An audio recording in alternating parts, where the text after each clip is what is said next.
So hello again everybody from this Monday at COP26, and today is my favourite day. It's adaptation day today, and as many of you will know, adaptation is a subject very close to my heart and what I've been working most on actually over the last 15 years or so. So we're going to bring you some deeper discussion on adaptation and resilience today, as well as obviously the updates from the last 24 hours. And it's sort of worth setting out, I guess, that even with the pledges, the really ambitious pledges that we've been seeing so far at this COP26, current policy implementation across the world still puts the world somewhere between 2 and 4 degrees of warming by the end of the century. And even under the most optimistic emissions reduction scenarios, we're still likely to see at least another half a degree of warming by the 2050s. And with the 1 degree, just over a degree of warming we've seen so far, we're already seeing unprecedented impacts across the world.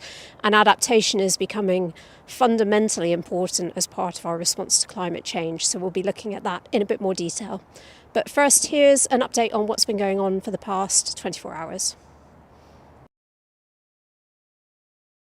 Hello and welcome to Glasgow again for the second week of COP26. We're going to have the Wildlife Trust daily updates from COP26 carrying on all across this week so that you know what's happening at COP26 and we can keep you informed on all the latest developments and give you a sense of what's happening in and around the official negotiations, which of course will be taking place all this week in that building right behind me as things intensify as we push towards the COP closing supposedly on Friday night. But I've seen it before now where these COPs run over into the next day, into the very early hours. But we'll be here as the Wildlife Trust right through to the bitter end. So what have been the developments over the last few days? Well, of course, the big highlight was on Saturday, where you saw the global day of action to really put pressure on politicians around the climate and nature emergency. There were protests and people took to the streets in 300 cities around the world, including 100 towns and cities across the UK, where I'm delighted to say that staff, volunteers, members from the Wildlife Trusts also got involved in those marches right across cities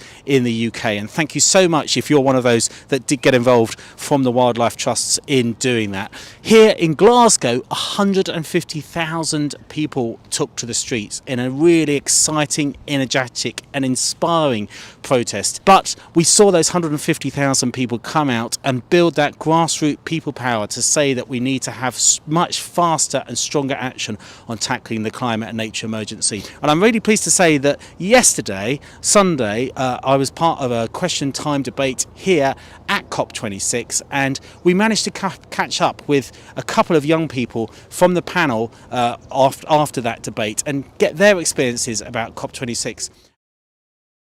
What's so important is this complete transformation of our system right now, and therefore what's happening in the actual conference at COP, especially in the blue zone, is the beginning, and where the momentum and the maintaining that is going to happen on the streets. It's going to happen in the grassroots organisations. That march got me so energised and so woken up, and I was marching alongside people from Japan, from Ghana, from all over the world, all who shared exactly the same vision for the future and the same passions as me. So today's theme at COP26 is adaptation. And I'm going to hand you over to my colleague Kathryn Brown, our Director of Climate Action at the Wildlife Trust, to tell you more. So let's look at adaptation in a bit more detail, and today I'm standing outside the green zone at COP26. It's interesting to see what's coming out of the discussions today, but we know that adaptation is fundamental alongside mitigation in addressing climate change, and we know that nature plays a hugely significant role in building resilience to climate change impacts, as well as helping us to soak up carbon from the atmosphere. And again, wetlands are a fantastic example of that in terms of improving water regulation, holding back floodwater, improving water quality, and nature in urban areas as well. Green spaces, blue spaces in cities and towns have a really significant cooling effect. So all of these things are things we look at when we think about adaptation. But we know that the risks from climate change are increasing across the UK. Not only are extreme summer temperatures getting hotter, We are likely to see an increase in the frequency and severity of flooding in the future, as well as drought. And a few days ago, I spoke to John Rowe at Staffordshire Wildlife Trust about the way that wildfire has been impacting on the trust, and particularly the area called the Roaches that John looks after. And we spoke a little bit about how he's responding to wildfire risk in that area. So, hi everyone. I'm joined today by John Rowe, who's from Staffordshire Wildlife Trust, and we're going to be talking about climate risk and adaptation in landscape recovery. I think the major experience we've had with climate change is that driest summer since 1976 that we had in 2018.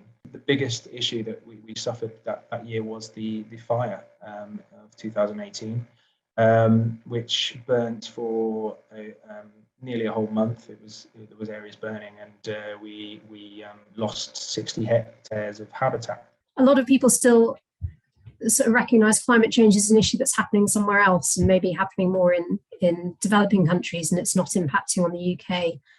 But actually, it really is, and wildfire in particular is a growing risk. And could you talk a little bit about how you felt about dealing with that, and also maybe some of the measures that you took as well? I've never seen anything like it in my life. I've never seen flames coming along the ground floor, and then to travel up trees. These are things I've only seen in pictures before, but to see it happen here, and then to see whole trees exploding in flames at the top of the ridge before the fire then travelled across the footpath and down a moor. It was travelling at 5 meters a minute, which is a phenomenal speed. And the wind it was so big, it was almost, it's creating its own energy. How long would you say it takes a landscape like this to recover, and can you see signs of progress now and in how it looks? Yeah, I mean, we can see signs of progress. So it's going to take a long time for it to recover. We are seeing recovery where we've done interventions, where we've put in stone dams, which we put over 400 stone dams in after the fire. So it's basically the big filters. And they also slow the rush of water off the hill, because we were seeing everything would have just rushed down and be in Cheshire by now. And maybe even into the sea. So that was our first intervention. And we've seen really good progress on those. They've really backfilled, and now we're seeing those recover with cotton grasses. So it's starting to change. You can see patches of blanket bog coming back. We've planted over 100,000 sphagnum moss plugs, and these are helping the recovery as well. So they'll help to colonize the bare peat and to also create the ecosystem that we need. They'll help to hold water back. Yeah, this is a real story about letting nature help to address the climate crisis, as well as protecting our natural assets from climate change, isn't it, with peatlands? And that's what we need to do to build resilience into the landscape. Fantastic. So huge thanks to John there for giving us some of his expertise and his insights on how Staffordshire Wildlife Trust is approaching wildfire risk, and also thinking about some of the other climate hazards that we face as well.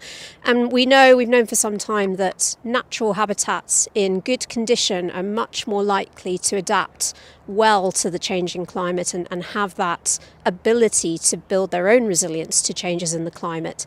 But we know that that's not going in the right direction, so many habitats are still degraded. The State of Nature report shows very clearly that species abundance is also declining over time, and there are lots of very fragile habitats like our uplands, like our coastal areas, that can help us to become more resilient to climate change as well, but really need to be in good condition. But 80% of peatlands are still in degraded condition. The Wildlife Trust are doing huge amounts of work and have restored or are restoring over 46,000 hectares of peatland over the last few years. I mean, that's an astonishing amount, and something we should talk about much more widely as well.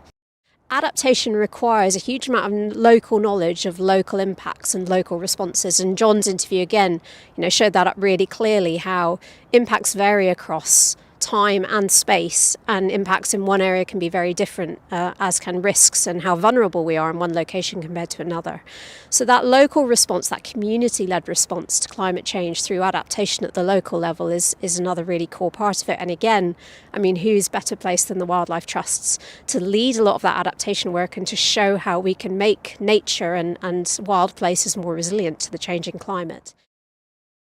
So that's all we have for today from Adaptation Day at COP26. Again, we've seen some big announcements overnight, and we've seen through the negotiations, not just this focus on local solutions and again the role of nature in addressing adaptation, but also this contentious and sensitive issue about loss and damage, which has been on the COP agenda for quite some years now, and we're starting to see actually some real attention being paid to that, which is good to see as well.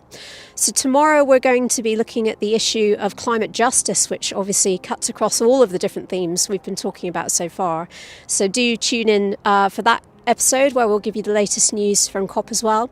That's it from me for today, and I'm heading home as well. So from tomorrow I'll be passing you into the capable hands of Elliot and Rob and Craig to cover the rest of the conference.